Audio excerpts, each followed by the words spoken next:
Last month, as foreign leaders descended upon San Francisco for the Asia-Pacific Economic Conference, dozens of advocacy groups who showed up to peacefully protest Xi Jinping's participation in ruthless human rights abuses.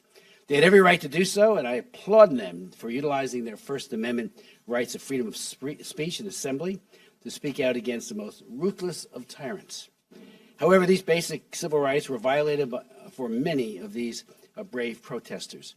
Counter-protesters, voicing support for General Secretary Xi Jinping and the Chinese Communist Party, violently attacked many of these activists and harassed countless others. And we know they weren't there on their own volition. They were there on behalf of the government of China, on behalf of the Chinese Communist Party. Many reported being attacked by metal rods, flagpoles, umbrellas, and pepper spray.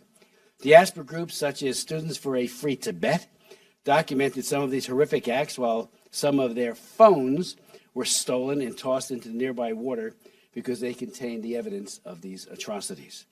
Stories like these and many others continue to be released as victims summon the courage to speak out. And we always know when someone speaks out and they have family who are still in China, they run a grave risk of retaliation against their family members.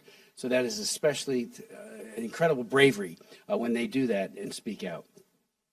On top of all of this, the reports of San Francisco Police Department's apparent lack of action against these heinous attacks is deeply, deeply troubling. These human rights advocates came to peacefully protest utter atrocities with the belief that they would be safe to do so within the United States of America, and yet they were essentially left alone to be attacked and absolutely no support during or after the fact.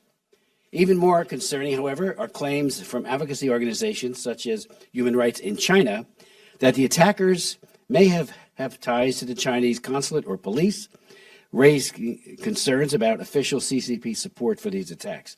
And of course, it's hard to get that evidence, but it couldn't be clearer. These claims, as well as non-responsiveness of the San Francisco Police Department, they are, I'm sure, under orders from above, must be investigated, as this marks an escalation of flagrant transnational repression on the United States soil. They're doing everything they can to send a false and misleading message to the Americans and to the world about who Xi Jinping is and who the Chinese Communist Party is. It's one big repressive state. And so long as we enable this, they will continue to have a military that's increasingly second to none. They have ambitions.